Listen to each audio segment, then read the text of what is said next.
Hi, I'm Ben, And I'm Lucas. and we are two aspiring filmmakers making unnecessary commentary on famous movies. Each week, we will randomly select a film to analyze, discuss, and review. We will select the film at the end of each podcast, so you will have ample time to watch the movie before the next episode. We are slightly qualified film students. Hello! Yo. Welcome to another episode of Slightly Qualified Film Students. We are here today to talk about the 2013 film Enemy, starring Jake Gyllenhaal and directed by Denis Villeneuve. Pretty acclaimed director. His other notable work, I guess, being Prisoners, Arrival, and the Blade Runner 2049, as well as the upcoming film Dune, which is looking pretty insane with a massive budget. Yeah, and I guess kind of sticking with his theme that he had going on with this and Arrival, some pretty mind-boggling stuff. Let me just read the plot summary real quick. Adam, a college professor, spots an actor in a movie who looks exactly like him.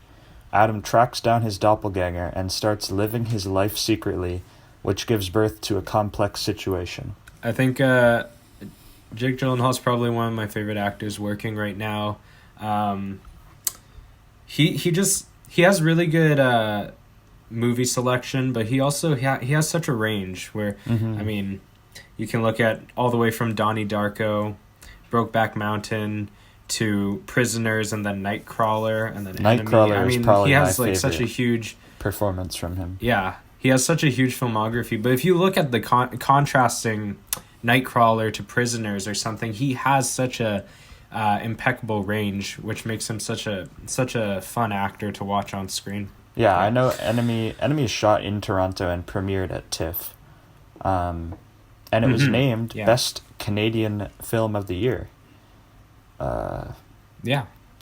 So, we're keeping it local with this one. Yeah, exactly. And with this one, it kind of has a style similar to Place Beyond the Pines, with that sort of indie, widescreen looking aesthetic. Children of Men and Atonement were obviously not widescreen, and some more Hollywoody stuff.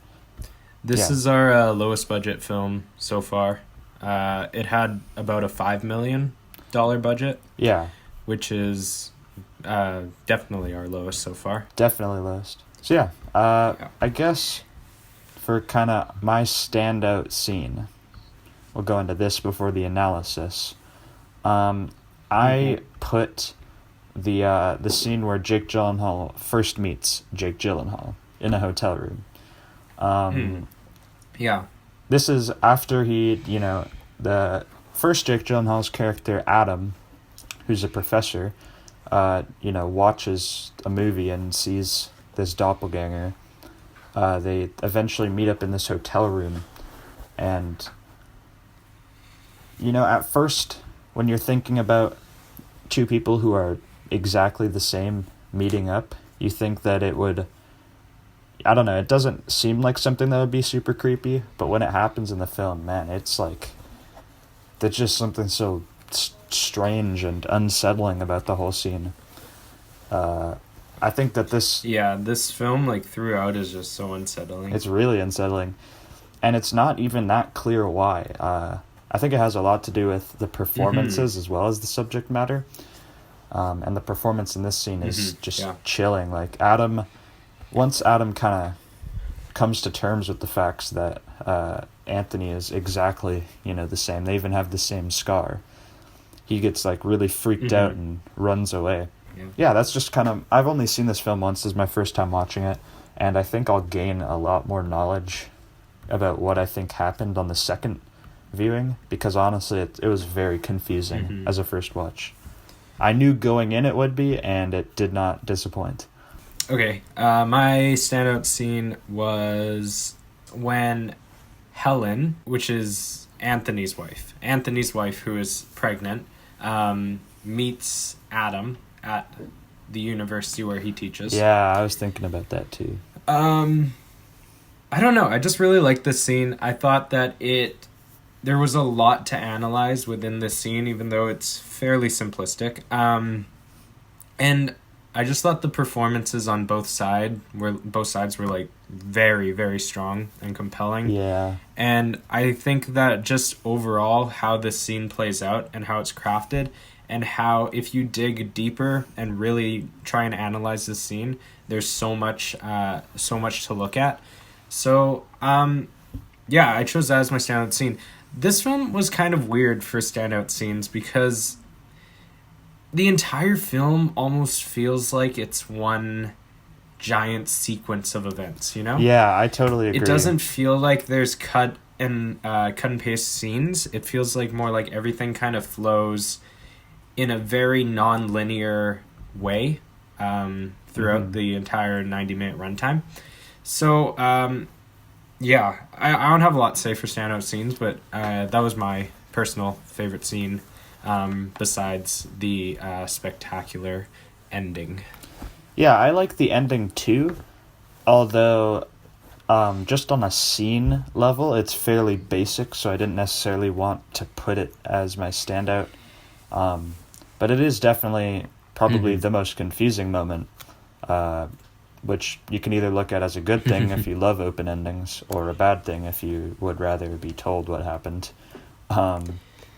Yeah. And I guess before we go any further into our analysis, at this point, if you haven't seen Enemy, you should really go watch it, because major spoilers coming up real soon. Major spoilers. Yeah. So stop listening now if you haven't seen the film. Yeah. But if you have, this is, I guess, our take on what happened, or what the plot is, what the themes are. What is going on, and what is with those spiders? Yeah. So I'm interested, because I know that 2 years ago I absolutely spoiled this film's ending for you. You did, actually, and it definitely was still in my mind. I knew that it was going to end with him seeing the spider. Yeah. Which kind of sucks, because I the first time I watched that ending, I jumped so high. People should know I am deathly terrified of spiders. Me too. Me too. I was like, the whole time during that scene, I knew it was happening, and I was like 6 feet away from my monitor. Just, I knew it was going to happen, and I was still not ready. Yeah, because it's not even a jump scare, you know? There's no like sound effect or anything that that's like crafted as a jump scare. It's just scary. It's so scary. But before we get into the spiders, let's discuss the overarching just plot line of this film and what we think is going on. So I'm interested what your take is. So my point of view, which is, I guess I don't really have many bold claims to make, but I guess kind of what I'm thinking right now is that this film is about one man and kind of him struggling to accept his self-conscience. I think that there's not actually a doppelganger, which I think I kind of was picking up on for just the little things. Like, say, when he sees the picture, you know, Anthony and Adam both have the same picture with the same wife, which also brings me to what I really think the reason for him struggling with his self-conscious is that I think... Also, I got a little help from Gyllenhaal because I was watching interviews, and this is kind of what he thought it was about too. And I have to agree, is that Adam cheated on his wife, and he's like struggling to accept that fact, and he's having a hard time staying with her. And I think that brings kind of into the spiders. Sure. Yeah, so this is my second time watching the movie. the first time I watched it, I had no clue what happened, and I genuinely had no idea because I was a naive child who decided to watch a movie not knowing what was going to happen and not understanding anything about anything. So, on the second viewing, I felt like I had a much stronger grasp on what was sort of going on with this film. I don't feel like I know 100% by any means, but I think I have a decent idea what's going on. And I read a lot of different analysis, and I can tell you right now that there are some that are correct and some that are absolutely wrong. Yeah. And I you have to that. understand that yeah. No, the Toronto is not being taken over by giant spiders. That's not what's happening. This has not. The spiders are not real. That's what people. Well, I mean, the first spider we see is a real spider, but the spiders themselves, the giant ones, they're not actually there, and people just need to realize that. This is not a sci-fi film. No. Second of all, I believe that it is pretty clear that Anthony and Adam are not two people. They are one and the same. Yeah. And I think that's proven a fair amount of times throughout this film. Especially just like looking at the details. They both have the exact same scar. They both have the exact same hairdo, beard. They are never seen together in the same scene when there are other people present. Like, there's just a lot of elements that tell you pretty straightforward that they are the same person. Mm-hmm. And I agree with your idea that this is about his subconscious. And Denis Villeneuve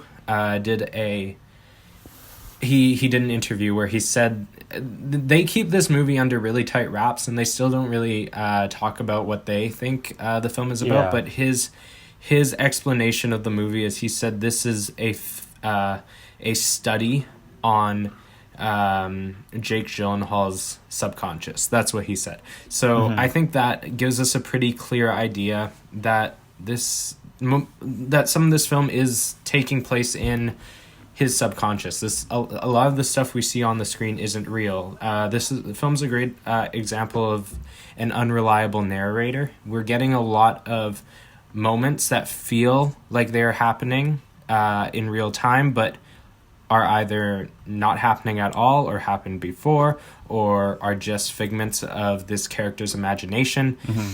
And we're never actually told this to be true or false, and that's what confuses a lot of people, I think.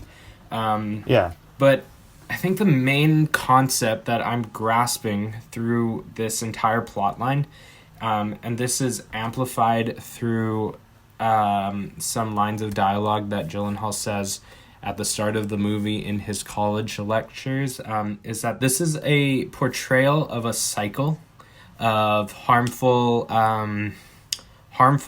sexual desire, I guess. Yeah. The wanting and willingness to be independent, and that's portrayed by Anthony, right? And he clearly has a history of infidelity, and he's feeling scared. He's feeling held back at the thought of, settling down and having a family because his wife is pregnant, and he's clearly worried, and he hasn't fulfilled his dream of being this actor. So this is I believe that Anthony and Adam are both real, but they're the same people. Yeah, it's not one is the real version. Yeah, I think is yeah. So yeah, I agree. So yeah, I mean that I believe, and this I'll talk about this more when we get into the spiders, but I think that this film is portraying a cycle of events that are going to continuously go on and on over and over again. Mm-hmm. And where we see that, okay, so at the start of the movie, Gyllenhaal says, and it's important to remember this, okay? Right away, we're told this isn't just a lecture. He's telling the audience, and it's important to remember this, that this is a pattern that repeats itself throughout history, okay? So now we're getting this idea that this is a pattern. And then he says, in his second lecture, he says it was Hegel who said that all the greatest world events happen twice. And then Karl Marx added, the first time it was a tragedy and the second time it was a farce. So my concept is that at the end of this film, we realize that the events that have occurred are just going to happen again. Because at the end of the movie, we see that his mother calls him. And what happened at the start of the movie? His mother calls him. The very start of the movie, we hear a voicemail of his mother. And he gets the key to that strip club that he goes to at the very start of the film. So this is a cycle. This is a ongoing cycle and this battle inside this character's brain. And I think that's kind of what I got out of everything. I think that the final scene where he's getting ready and he gets the key, I think that's the only time we see the true character. I think that's not Anthony or Adam. That's just our main character, whatever his name may be. And I think that in a way, the scenes leading up to this, where Anthony and Melanie Laurent's character have a car crash, is sort of his way of letting go. That's kind of like my very loose looking at it from a more philosophical standpoint than a literal one of, them dying in a car crash. Yeah. It's kind of him, coming to terms with his self-conscious, his subconscious. And, then he sees his wife turns into a spider, which I kind of think that the spiders represent women in a way. Like, his view. I think they represent of women. His view on women. Yeah. That scene, the first spider we see in the film is at the very beginning, at the strip club that's about to be stepped on. And we see that this is representing lust, I guess, or lust. Fear of commitment. It could be a lot of things. The second time we see a spider is we see a naked woman walking down a hallway with a spider head. Yeah. Instead of a human. And that is a nightmare. And and that is, I think, a clear. It's basically the director telling us as an audience that these two are connected. A woman and a spider. They're connected, right? And we see that literally. It's a spider and a woman mashed together. And then the third time we see it is we see that huge, giant spider walking through Toronto. Yeah. And that happens right after he visits his mother. So that could very much be his relationship with his mother. It could be his view on his mother. Because, that could be he has a weird or entangled or bad relationship with his mom, and therefore he views her as this horrific giant spider. Yeah. And then the last time we see the spider is at the very end. And I think what's really interesting about the last spider is that when he turns the corner and sees it, it looks scared, right? It goes back and it makes a little shriek noise. Yeah. As if it's scared of him. And then he just looks at it and sighs. He doesn't look frightened. Ends. He's just kind of like... No. And I think that's what tells us it's a cycle. Yeah. Because what he realizes there is that he's gonna... is that sigh is him realizing that he's just going to go back to the way he was at the start. Yep. And it's just going to be an endless cycle. Yeah. I think... And I think that's a pretty good analysis.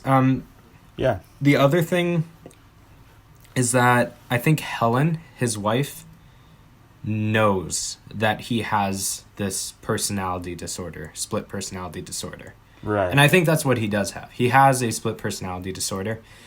And I think she knows that. And I think that when she goes to visit him at the college campus, she goes there because he actually is a college professor. He is. And she knows that. And she's playing along with his I guess psychosis or his personality disorder. She's playing along with it, because she loves him. She's trying to help him. Right? And then I think that's also shown when he's with his mom and she dismisses him having a doppelganger. Because if someone were to tell you, oh, I met this person who looks exactly like me, why would you react to it in such a hostile way? That's kind of something you'd just be like, oh, really? Like, it's not something you'd be like angry about, or you'd say, no, you get defensive about. Mm-hmm. And I feel like that's showing that the mother knows that he has something wrong with him and she's in denial or something like that, right? I guess I didn't really get that out of it, but it's definitely possible. If Jake Gyllenhaal came out and said that this film was actually about spiders taking over, like, who knows, maybe it is. To be honest, like, even if whatever you get from this, I think whatever this film gives to you, that's what you can take away. I think that it's kind of meant to have a bunch of different interpretations. That is what it could be, which I like. I like that you could interpret this many different ways. Love it. With that being said, I think our interpretation is correct, and if you think differently, you are wrong. You are wrong. Yeah. No, I'm kidding. Okay, well, you want to take a quick break and then we'll hop into the actual review? Yeah, sure.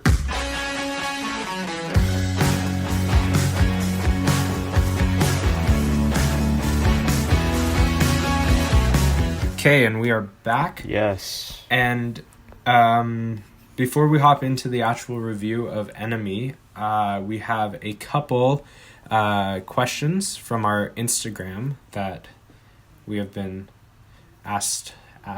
Yeah. These questions are not about the movie, but they're more personal questions about us. Great. The first question is directed to you, Ben Taylor. Specific. Nice. Specifically. And I'm going to give you a little pedestal to talk about this for a bit.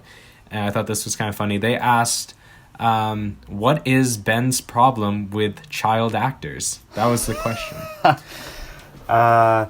What is my problem with child actors? To be honest, I actually, I'm not totally against the idea of having a child actor in your film.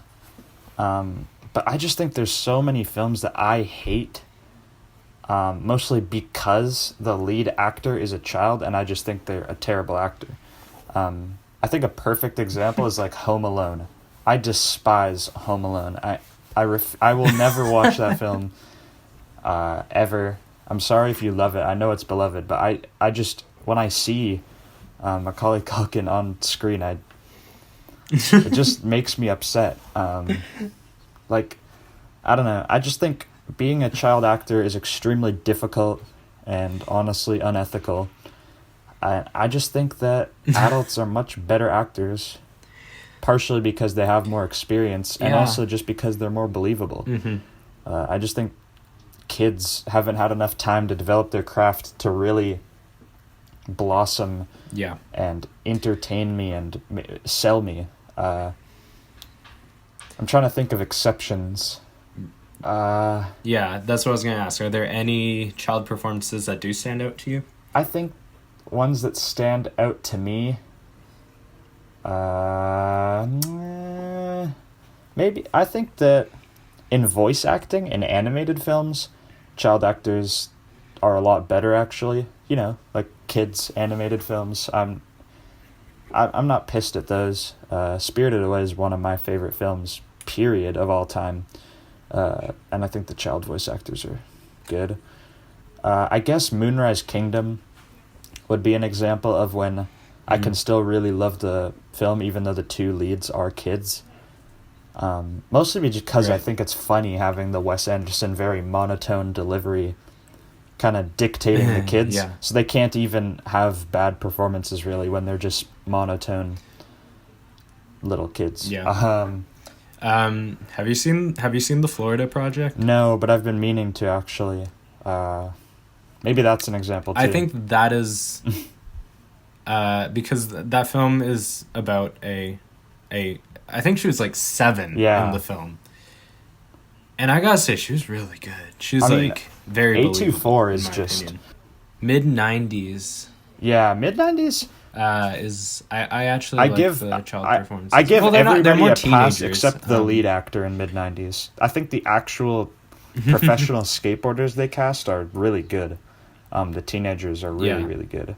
And their relationship is just believable because it's written just like actual people would talk. Awesome. Maybe that's also another struggle I have with kid actors is just writing dialogue for a kid when you're like a teenager or a child. It's so much harder to relate to it because you know that's not how people actually talk. When it's an adult, you know, you can suspend your disbelief because you don't know anything. But kid actors are like, yeah, I know what's going on here. Like, you could tell that's scripted. Okay, and then the other question we had is, well, the first question was, are you planning on reviewing any films you don't like? That was the first part of the question. The second part of the question was, what are our 2 least favorite movies? Damn, my least favorite movie, Home Alone. And I will not review. Really, Home Alone is your least favorite movie? Kind of a joke. I do really hate it though. My least favorite movie. I guess the problem with our list is when we came up with it, we were just kind of thinking off the top of our brains, trying to get a diverse ratio. And I guess we put some laughably bad films on there, like Birdemic or The Room. And The Room, yeah. And there are some mediocre films on there. I can tell you. Yeah. There are some films I looked through it. There are some films that I know that I don't mind, but they're just kind of fine for me. But guys, if you want us to talk about films that are bad, then request some bad films and they will get put on the wheel. That is true. So, actually, we're not only taking your favorites. You know, if you want to see us react to some hot garbage and review it, we will definitely do that. Yeah. And for my least favorite film of all time, I might have to go with the Star Wars reboot. Just because... Which one? Like, any of them. Just the idea of even having a Star Wars reboot is sickening to me. That Disney just bought it and turned it into a money-making machine. So on principle, I guess that's my... Just because Star Wars is such a big part of my childhood, and then Disney just decided to give us some box office hits. Like, there's no need. Only thing good was Adam Driver. Yeah. That's true, actually. Yeah. My least favorite film is... it's 2. There's 2 films that I despise with a passion. The first one is Aragon. Have you seen Aragon? No, I have not. Okay. I love the book Aragon. They made a movie. It is a steaming pile of trash. It is a awful movie. It's like about a dragon, and there's like, it's kind of like this weird dragon take on Lord of the Rings. Oh my god, the poster! It just wow, Jeremy Irons. And the problem is it actually has decent actors in it. It's just so with bad. a $100 million budget. Jeez. Yeah. And the CGI is awful. Wow. It's like that right there is proof that you can have all the money you want, but if you don't have talented CGI artists and you as a director do not know how to capture good footage for CGI, your film is still not going to look good no matter how much money you throw at it. That's just ridiculous. I didn't even know they made a film for that book series. I think I read those books as a kid. What's your other least favorite? And then my other one is Romeo and Juliet. What? I hate that movie so much. Yeah, okay, it's terrible. I've only seen it once when I was actually 6, so I don't remember it too well. I remember my parents, I really wanted to watch Percy Jackson, which is another movie I don't like. But my parents decided we were going to watch Romeo and Juliet instead. And to this day, I just am so angry. So basically, we just hate kids' movies. Is the answer both questions. Well, no, there's some fantastic kids. I think movies. Hugo's a great example of child actors. That Hugo, just popped into my mind as well. Hugo, Toy Story, Up, like any Pixar film. Yeah, it's pretty good. Make me cry. Yep. Yeah. So yeah, thank you for the questions. Keep sending them in if you want us to talk about this. It's kind of fun. But yeah, let's hop into the actual review of Enemy. Yeah, back on track. Confusing, surrealist film. We're starting off with story and originality. I think it's pretty obvious that this film is just original to the core. It is an adapted screenplay, but still. So loose, and it's adapted from this Portuguese novel called The Double, and it's like loosely. The only thing I can relate between the two is the wedding ring thing, where one of the women notices that the ring isn't the same. That's a direct pull from the book. That's like the climax of the book, I guess, just from a quick summary on Wikipedia. But yeah, I mean, when your source material is like an unheard of Portuguese novel, I think it's pretty easy to make it your own and stay original. Yeah.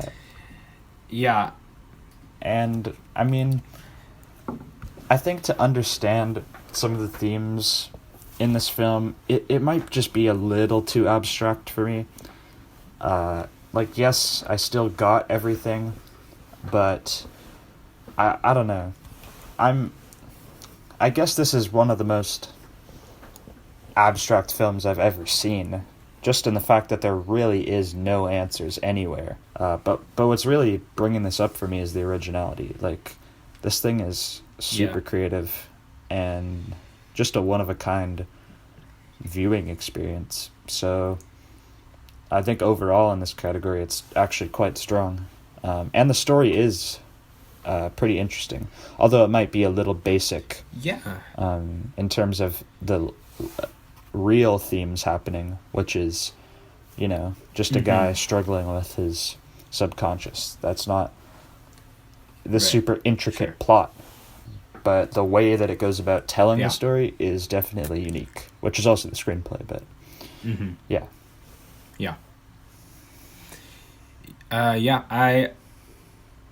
this is such an original film. I think that the story is good. I think that it's entertaining. I think that's captivating. I think that's strong. I don't think it's perfect, but I think there's a lot of elements that do push this up for me, and because it's so original, it actually got a really high grade for me. I think this is the most original film we have reviewed so far. Sure. And I think that it is a pretty good story, and because of how much there is to analyze about the story, yes, I agree that it is pretty basic on the forefront, but when you really get deep into it, there's so much to discuss, and that's what raises it up for me. I gave story and originality a 9 out of 10. I gave it an 8% out of 10. Maybe it'll bump up 1 when I watch it a second time, but that's where I'm at right now. It's still super strong, just pretty overwhelming first viewing, I guess. Yeah. Okay, let's hop into the beginning, which is out of 5. I think that the opening 10 minutes are pretty slow, actually, for a 90-minute film. This thing starts off pretty slowly. I don't know exactly how long it is until the movie is recommended to him, but there's a good portion of this film that is just kind of setting up Adam's life that I think is not unnecessary, but just not as exciting and entertaining as the rest of the film. However, I will say the actual opening scene in the strip club is really, really well shot, and honestly just really like nasty and unsettling, just watching all these. Oh, it's so unsettling. Yeah, it just makes me feel uncomfortable watching it. Oh yeah, I mean, it's like the spider's getting stepped on. It's like some weird squish fetish. Yeah, it's weird. Man. And it definitely sets the tone for the rest of the film. And yeah. I think that, yes, I think the pacing is off, but technically I think the beginning is really strong. And I love the opening shot of the skyline with the voicemail. I love that this film manages to use this really yellow color grade and almost make this look like an apocalyptic film, even though it is not at all. It's just a modern film, you know. But it almost looks like Children of Men in that first shot, with very green and foggy. Yeah. Even though nothing is actually going wrong, it just makes this really murky feel for the whole thing. I think the beginning is pretty strong. Yeah, I really like this beginning. I do agree that it is a little slow, but that being said, when I do look at beginning and ending, I look at more just the first and last scene. So I think the beginning is pretty strong, and I really like how this film hides exposition. It doesn't tell you things flat out and make you feel like you're being catered to. It hides the exposition in a very smart way. I mean, first we have it through a voicemail of the mother, which is connected to the ending of the film, and then you also have the college lectures, which, if you really dig deep into what he's saying, there's a lot of exposition there, but it's hidden so well. But I think that first opening scene sets up this film so well. It sets up our symbol or motif of the spider, and it just gets us in the zone. It's like, okay, we know where we're at. We know how this film is where it's gonna take us. We know that it's gonna be this dark, unsettling, gross, like tingly feeling, tension building film. And that's told through not only the scenery, but also the color grade and all the aspects of lighting and just the overall performances. I think that the beginning is pretty strong. I don't think it's incredible, but I think it's pretty strong. Yeah. I gave it a 4 out of 5. I also gave it a 4 out of 5. Pretty strong. Let's move on to the ending, which is also at a 5%. In his other film, Arrival, which is also kind of a surreal, chronologically at least, film, it ends, and I just watched Arrival for the first time the other day. Oh yeah, it was awesome. It's really good. But in a way, that ending, while yes, it is bold, and it is really creative, it's kind of this twist ending that makes sense even on your first viewing. This film's the exact opposite. It just sends you even further away from thinking you knew it was happening. It's like one last confusing twist to cap it all off. But I love that kind of stuff. I just think it makes it stand out so much more from anything else I've ever seen. And really the only thing... And I just love that hard cut to credits. Yeah. It's just it's like, boom, we just did that. And maybe I wasn't looking into it enough, or maybe I'm just stupid, but I have my thoughts, but I still don't really know what the hell happened. So, it is cool, but at the end of the day, I am a little confused still. So, I like that, but at the same time, it's kind of annoying. Yeah. Makes you feel like, damn. Yeah. What happened? Yeah. Yeah, that's true. I love good, ambiguous, confusing endings. And Enemy is one of my... It's on the top of those lists of my favorite endings. Technically speaking, it's nothing incredible, but looking at it purely entertainment and how much I enjoy the ending, I think that this ending is pretty right up my alley. It's pretty spectacular in my opinion. Yeah. I just really like it. I like how bold it is. I like how ambiguous it is. I like that it doesn't tell us everything, but we're left to kind of assume stuff. It's like, will Adam or Anthony or whoever Jake Gyllenhaal is, will he continue this cycle, or has he seen the spider and is it a wake-up call? Is he going to then not go to the strip club? Is he going to stop the cycle? It doesn't tell us the answers, but if you catch on to kind of the overall concept of this film, then I find this ending just kind of so brilliant. And yeah, the first time it absolutely terrified me. I had no clue what was happening, and I didn't even think. I was just like, what the heck just happened? But the second time watching it, I loved it, and I saw so much more. Right. So much more. So yeah, I'm gonna give the ending a 5 out of 5.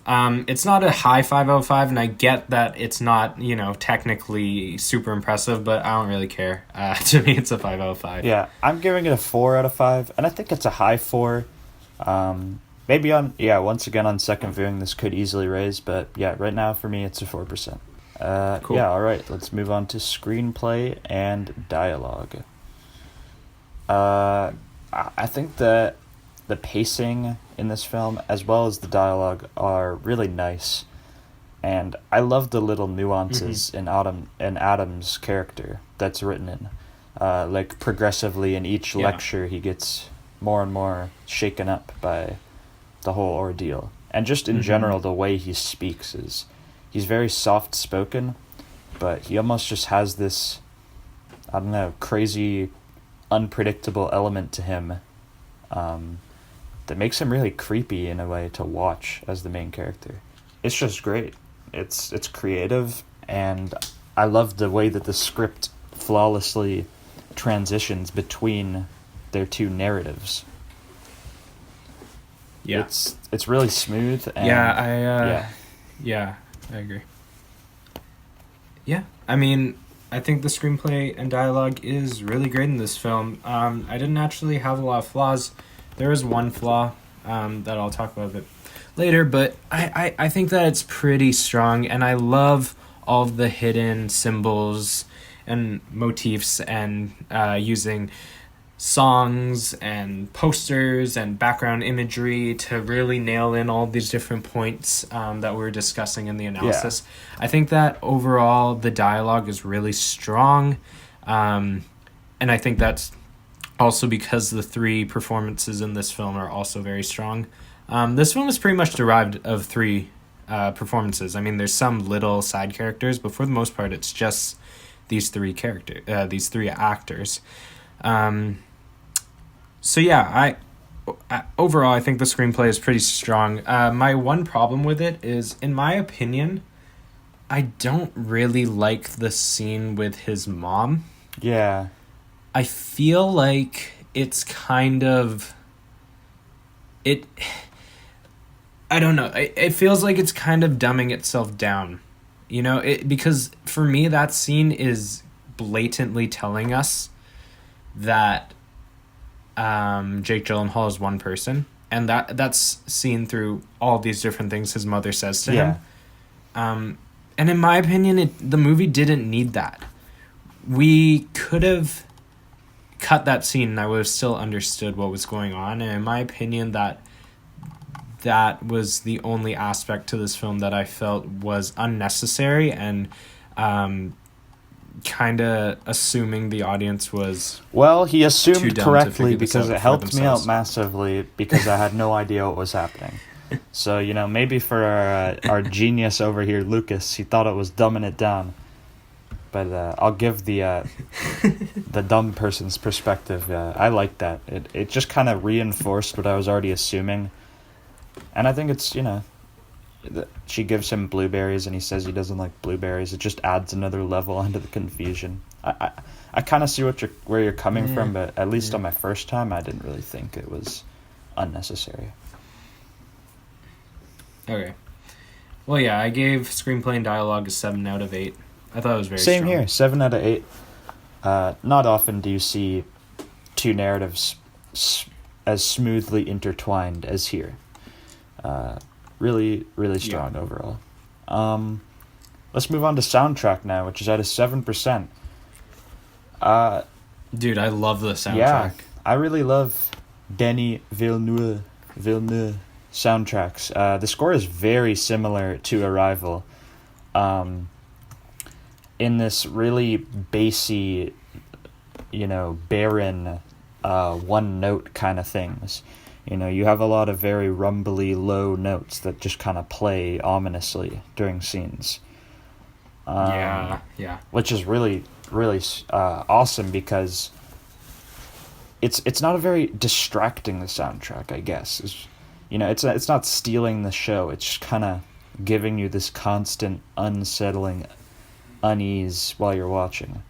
Some of the other soundtracks we've had are, in your face and epic, but not this. This is very subtle, but it evokes a lot of emotion, and I really love it.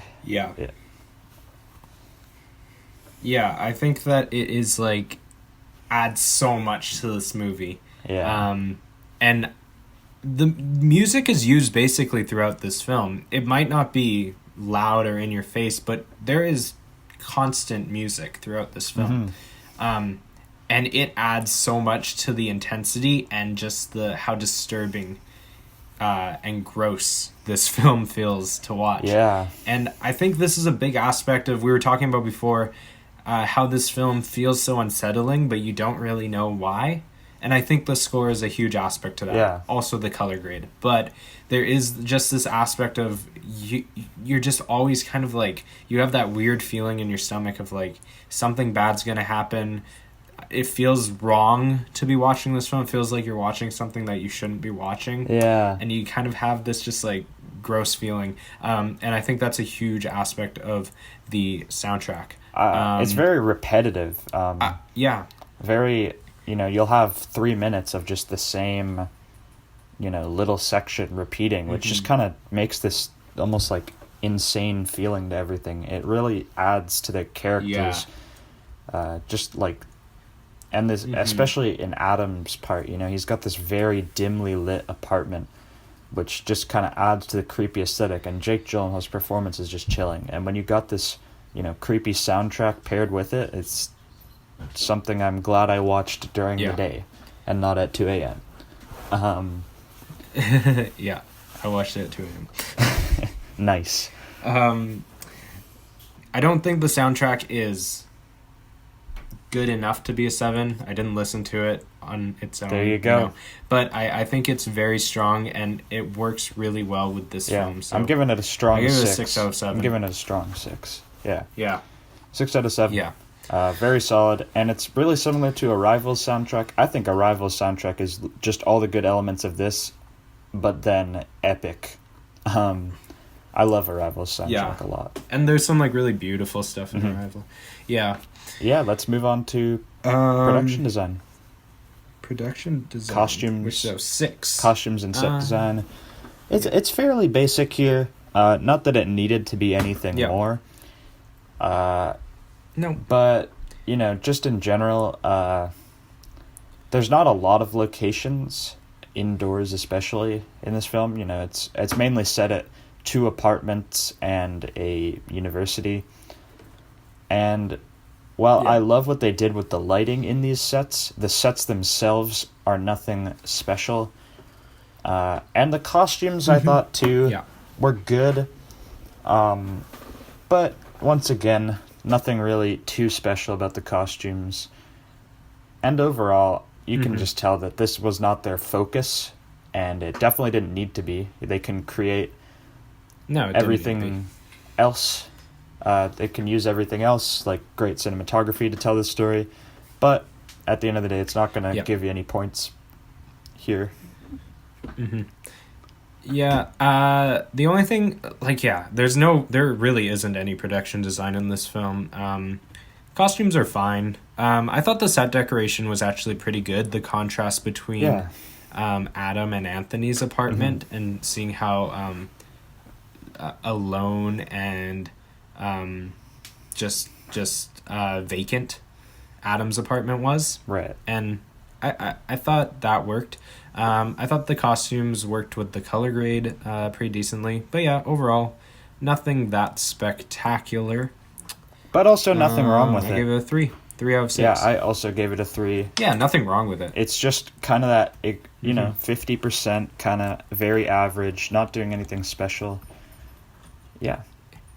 Yeah. And location selection is a bit out of 6%. A bit more of the same, but I actually really like the location selection. While once again, not many locations, the locations that they did use, you could tell were chosen purposefully to do with lighting, because a lot of this film is very backlit and silhouette-y. And I think, a good example is the hotel room. I think it's probably the best hotel room they could have found for this, with like the not blackout curtains, curtains that let a little bit of light in, and just the whole feel of the room. Really, it's a good location. But yeah, there's really not many locations in this thing, but I think since there weren't that many locations, they were able to put more choice into it, and it felt like they were, purposely, meticulously selected. So I did appreciate that. Yeah, I think that the locations are pretty good. Like that scene where he's walking down and there's that graffiti art of like the Roman dictatorship salute. It's black and red with the people saluting. I thought that was really cool, and it's connected to his obviously his lecture at his college course. Overall, it's pretty basic, the location selections, especially the outdoor stuff. There's a lot of streets and roads that are just kind of there. I thought that the parking lot that they filmed where he calls Helen on the payphone, I thought that was a pretty cool location because it was just this like vacant parking lot with a singular payphone in the center. Yeah. And that was pretty cool. And it felt very kind of dreamlike and just off-putting. But yeah, overall, once again, I thought it was pretty average. I'm giving nothing it spectacular. a 3%. And I feel like this film could have been... Yeah, I gave it a 3, too. I feel like it could have actually... This film could have worked with some better location selection, especially the exterior stuff. Yeah, okay. It could have I thought the interior stuff was strong, Yeah. but yeah, I kind of agree that the exterior stuff was pretty basic. Although I love me some nice green leaf bokeh, like during the scene where Helen confronts Adam. Very sexy. Oh, yeah. And yeah, so before we get into the back half of our review, let's just take a quick break, and then, yeah, we'll come back with cinematography.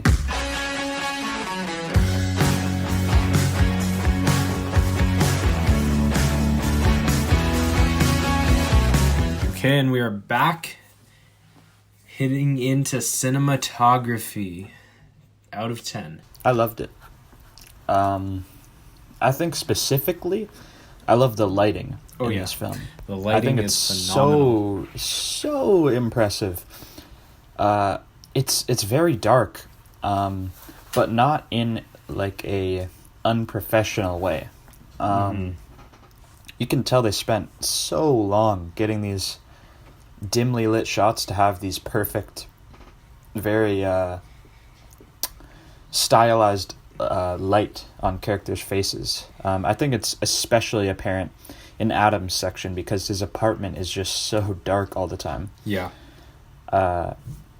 It really just creates this creepy aesthetic in his apartment. And I'm going to talk about the color grade a bit more in editing, I guess, but the color grade is just mwah.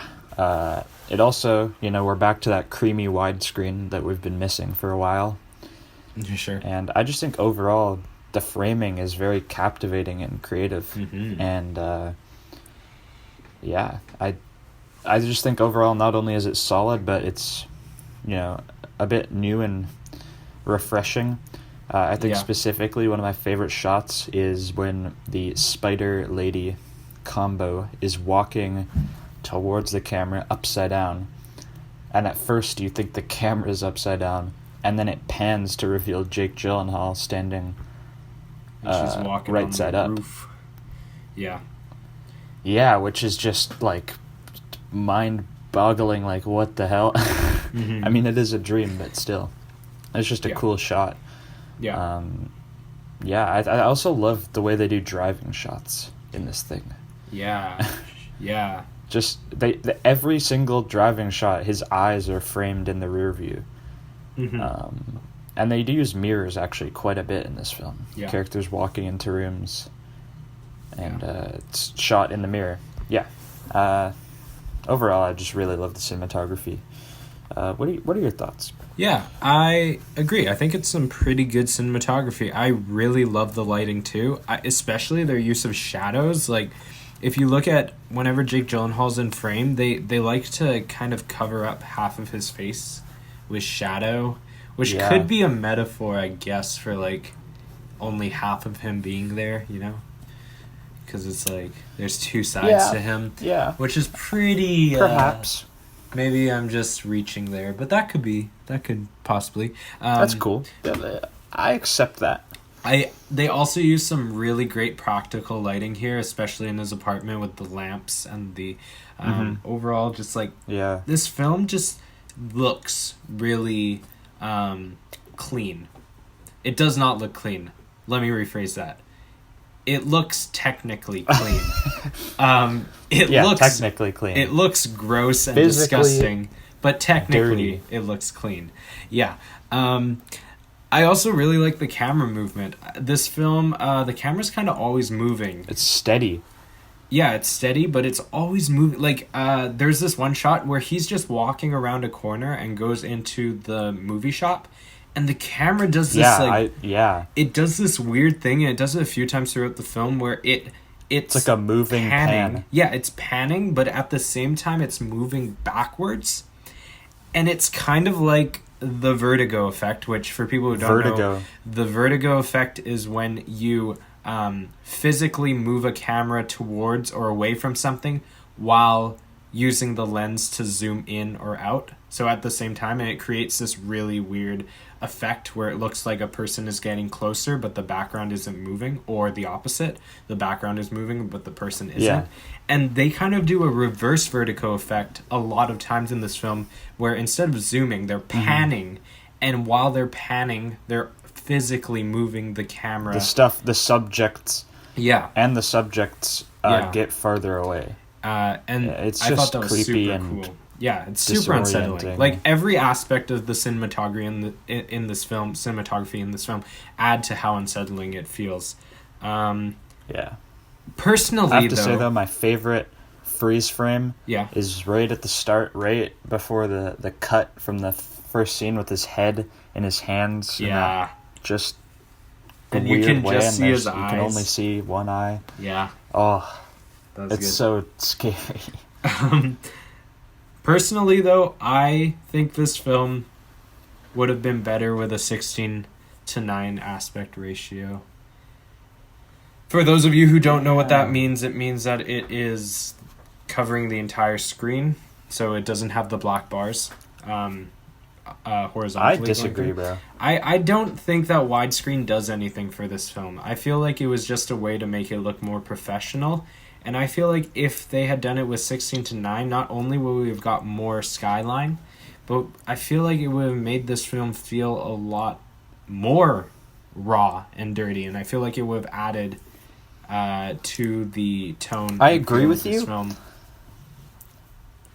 But I kind of think that the 235:1 widescreen is similar to the way I'm thinking Ending Things uses 4:3, which just kind of makes everything feel tight and close and claustrophobic, while also looking hella nice. But I feel like this film could have been 4:3 too.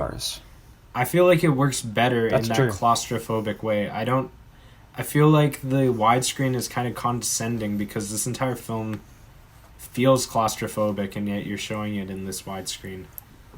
Fair enough. I'm still giving this a mid to low 9%.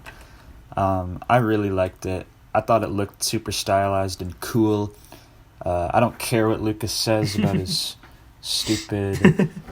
Why, I don't know. I really liked it. 9%. Yeah. I give it a 7 out of 10. I think it's really strong. I do. I don't know. It didn't, grasp me as some of the other films have. I still think it's really strong, though, and the lighting really boosts it up. 7 out of 10. Yeah. Okay, let's move on to editing, which is at 8%. Yeah, I think overall it's solid. Solid editing. The VFX spiders are actually really good. Especially for how low of a budget this film had. Yeah. This is, Aragon take notes. How to do some nice VFX. And yeah, as mentioned before, the color grade is excellent. And the cuts are really solid. I feel like the pacing in scenes was spot on throughout this whole thing. Yeah. It's kind of a bit quick in terms of pacing. Right. Which also has to do with the runtime. But yeah, I just thought true. it made things more intense and tense. Yeah. I'm going to tell you, I'm going to say that on surface level, watching this film, the editing doesn't look that crazy. But I think that this is the strongest edited film we've done so far. And I'm going to back that up by saying that this film is edited impeccably, in my opinion, because how it edits and parallel edits sequences together throughout this film adds to not how unsettling this film is, but adds to the confusion. A prime example is when we are watching really true. Helen and Anthony in the car before they crash, and contrasted with Adam and Helen. Oh no, it's Anthony and Mary in the car, and then it's Adam and Helen in bed together. And how this film is edited and how it edits it together after certain lines of dialogue or after certain reactions is perfect. And this film edits certain scenes together that it feels like it's cohesive, and yet if you read into it, it actually isn't. And that is so brilliant. The other thing I love about how this film is edited is I love their... this happens 3 times throughout the film where they do 3 consecutive cuts to black. It's not a cut to black in like a transition to a scene, but what they do is they have a single wide shot, cut to black with a drum beat. Single wide shot, cut to black with the drum beat. Single wide shot, cut to black with the drum beat. And they do this 3 times throughout the film. And I think that symbolizes either loss of memory or loss of time. I think that symbolizes because he's these 2 different people, when that cut to black happens, it's like his mind blacking out when either he's Adam or Anthony and he's missing certain portions of his life. And I thought that's such a brilliant editing choice, because that is an editing choice of showing this. I mean, maybe I'm just not getting this whole split personality thing, but I guess, yeah. That's definitely a way of looking at it. Yeah. I mean, another thing with the editing too is the way that it edits the scenes with Adam at the start is it just really shows you this repetitive lifestyle he has. Yeah. And really just how driven to pretty much insanity he is. Mm-hmm. I just love how desperate in a way he feels when he figures out he has a doppelganger. The scenes are very enticing and the pacing is quick. Yeah. And it just keeps you entertained. Yeah. And keeps you glued to your seat, and that the 90-minute runtime is just fantastic for this film. If this film was too much longer, it just had no need to be. They kept it short. Yeah. I liked that this film is kind of shot like a realist film. For those of you who don't know, realist filmmaking is when you film something as it is. So prime examples are Amour or what's a good example of a realist film? Marriage Story is a good example of a realist film. Yeah, Marriage Story. It's when you shoot something in a very like documentary kind of style where it's showing things just as it is. Children of Men, almost. Yeah. Aside from the sci-fi-ness, but the... This film is shot in that way, and what I'm saying is how they shoot it, like technical aspects, lots of wide shots, lots of medium shots, and it just feels very much like you're just watching this character, but it's edited in a formalist way. Quick cuts, random obscure quotes coming up, black screens, and the contrast between cinematography being very realist perspective and editing being a very formalist way of editing a film. The contrast is so cool and surreal. Yeah. And I love how this film is edited, and I think it is a standout accomplishment in editing, and I gave it an 8 out of 8. There you go. I gave it a 6% out of 8. I'll say high 6%.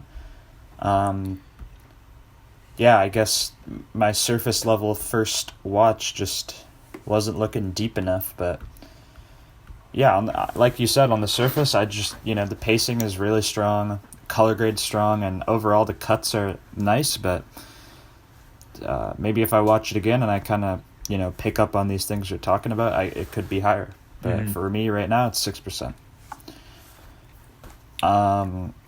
Okay, let's move on to acting. 10%. Now this is tough because there's basically only 3 actors in the entire film. And I'm just going to start off by giving you my Jake Gyllenhaal bias. I love Jake Gyllenhaal. And he's been in so many films that are character studies of him. And that's true. This is back-to-back with Nightcrawler, which I think is his best film. I just think his performance is just so strong. Nightcrawler and his characters in Nightcrawler and Enemy are kind of equally creepy and obsessive and just, I don't know, just the way he looks and the way he acts, it's really unsettling. And, I can't picture any other actor in this role giving a better performance than him. He gives 2 performances that feel so separate from each other, personality-wise. Yeah, that's true.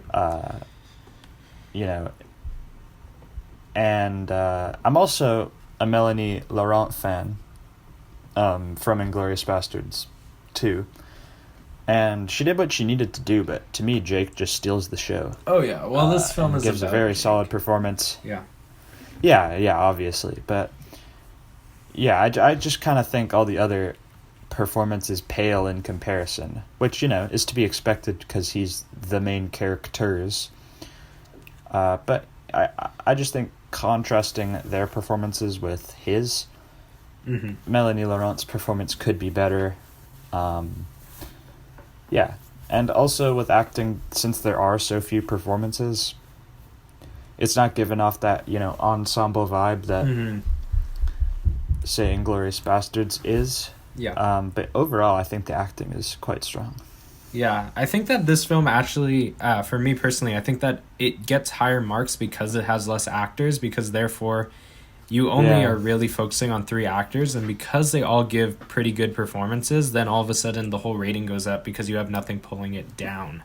True. I think Sarah Gadon, who plays Helen, I think she actually gave a really strong performance when she meets him at the university. I just think Melanie...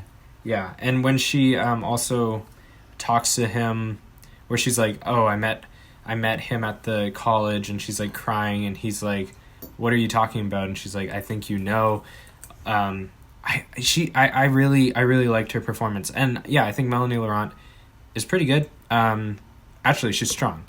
She doesn't have a lot to do, but that's not her fault. That's just her character doesn't have a lot to do. But for what she needs to do, she gives a good performance. And really, obviously Jake. Yeah, Jake Gyllenhaal is fantastic. You already touched on that. I don't really have to get into that. I think that the acting is extremely strong in this movie. Yeah, there's a couple side characters, like the person who recommends him the film, that aren't great, but they're in it for like. I thought he was pretty good, actually. I actually like that guy. Yeah. It's just that scene is so awkward and, once again, so creepy. Yeah, that's true. Like, the guy's just trying to make some small talk, and Jake's like, "What? You think I watch movies?" Like, it's like, whoa, this guy is just, yeah. I thought overall the acting is really, really strong. I gave it a 9%. Me too. Out of 10. Give it a 9 out of 10. Beautiful. Lucas and I, sometimes we're just on the same wavelength. This and Children of Men, we've just been very similar to each other. It's true. Let's get into our last two categories, some big ones. Entertainment value first, which is at a 10%. Mm-hmm. Damn, this thing is entertaining. It's a shorter film, like we've been saying, which works very well in its favor. And even though it's very surreal, and sometimes you just don't know what's happening at all, it's in a good way. It's confusing in a way that makes you want to keep watching to figure out what's happening. Yeah. I think that what makes this film so entertaining is that there's so much to analyze, which some people might hate, but I really like that. I love that. I love doing that. You do have to be in the mood to watch this film, definitely. This isn't a film you just want to put on. That's true. You got to really, like... And it's also not for everybody. Yeah. I feel like I wouldn't watch this pretty much with anyone except you, Lucas. This is, like, probably the most film nerd, obscure film we've done so far. This and, like... Yeah. Children of Men. Like... I don't know. I wouldn't watch this with my family. This is just kind of a very obscure film that, if you drop it as one of your favorites of all time, you'll probably get called pretentious. And it's probably true. So, not for everybody. I do find this film entertaining. I feel on second watch, yes, it's fun to analyze, but there are definitely some slower moments in this film. Right. But overall, because of how much there is to analyze and because of how captivating the performances are, this film is entertaining. Yeah, there's some slow moments, like especially like there's scenes where he's just kind of laying in bed or he's just getting changed and it feels kind of dragged out. And the only reason I docked some points here is because usually that wouldn't matter to me, but because this is only a 90-minute film, it doesn't have the right to be slow, in my opinion. If you're going to make a 90-minute film, it's got to keep the pace up, like, constantly. But yeah, True. I gave it a 7 out of 10. I gave it a 9% just because of how cool I thought it was. Honestly, that's the word I'd use to describe it. I just, Fair enough, yeah. Starting this podcast, I've been seeing some pretty unique and thought-provoking stuff recently that I haven't seen. So, first watch, super entertained and excited to rewatch. I'm giving it a 9%. Nice. Okay, last one, overall technical achievement. For me personally, I think that technically speaking, this one was pretty strong. I don't think it's incredible, but I do think that the editing boosts it up. I think the score is awesome. I thought the cinematography was pretty good. I already kind of dived into all the technical aspects. The only thing I'm going to talk about here is the sound. I think that the sound is really good in this movie. I kind of talked about the white noise sound usage. Design is strong. But the sound is so surreal too, and I love how they use the Foley work, like footsteps and everything, and they kind of echo them to make this film feel like you're in a dream, feel like you're not in a real world surrounding. But I don't want to dive too much into this because I'll be really repetitive because I've already kind of talked about all the technical aspects. But looking at my scores, I gave it a 12 out of 15 for overall technical achievement. Yeah, and seeing that we pretty much agreed, but I thought the cinematography was very, very strong. I gave it a 13%. It's a bit of a low 13. Right. But overall, I thought it was very solid technically. Not a lot of flaws. Really no major flaws at all. and I just really loved the cinematography, and I thought overall pretty good. Awesome. So 13%. Let's take a quick break, and then we'll calculate our total percentage and spin the film wheel for next week. Nice.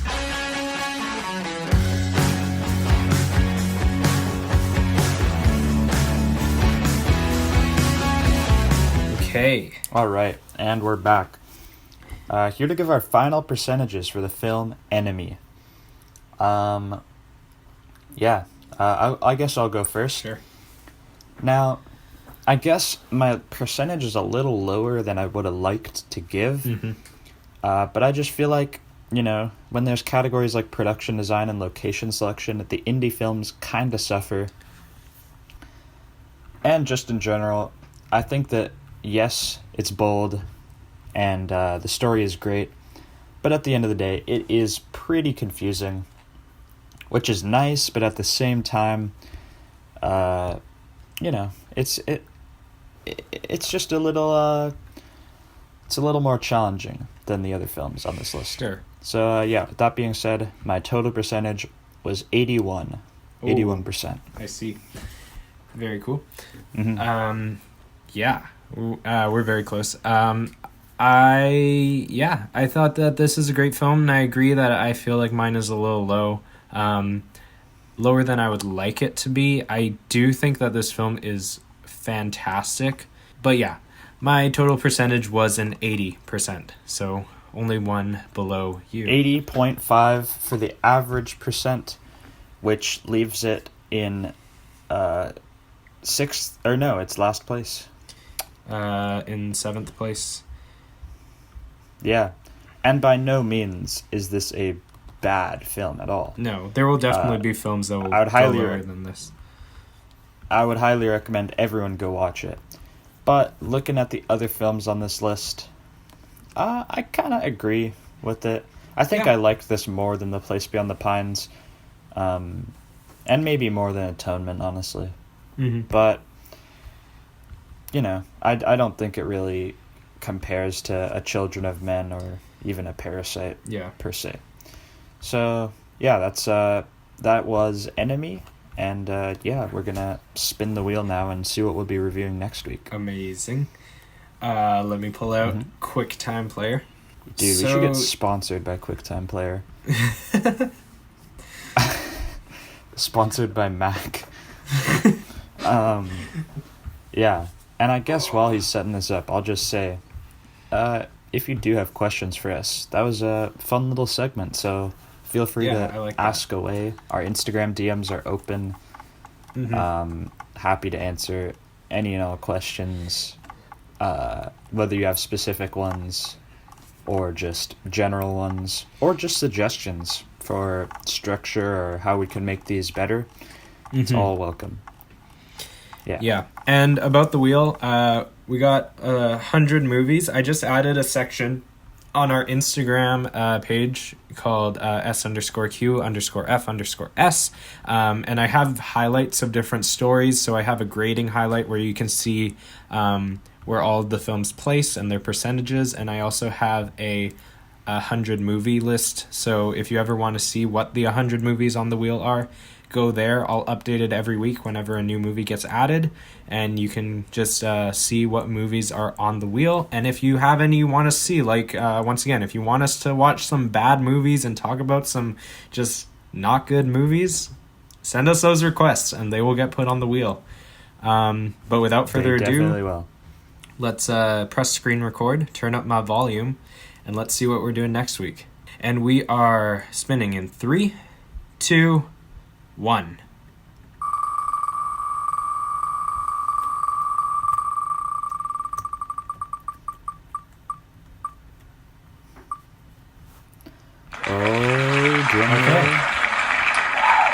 Okay.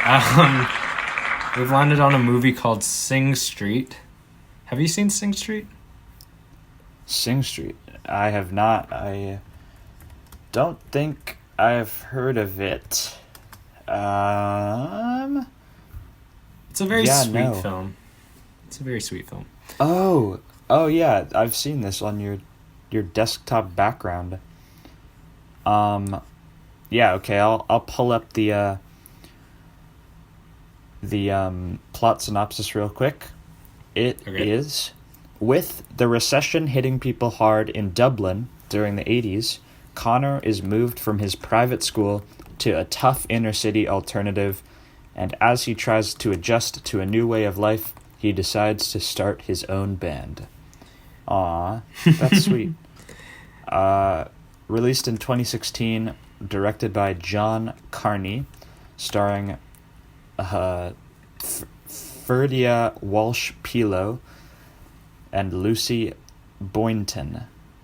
I guess these are Irish actors and Irish director. I have never heard of this film.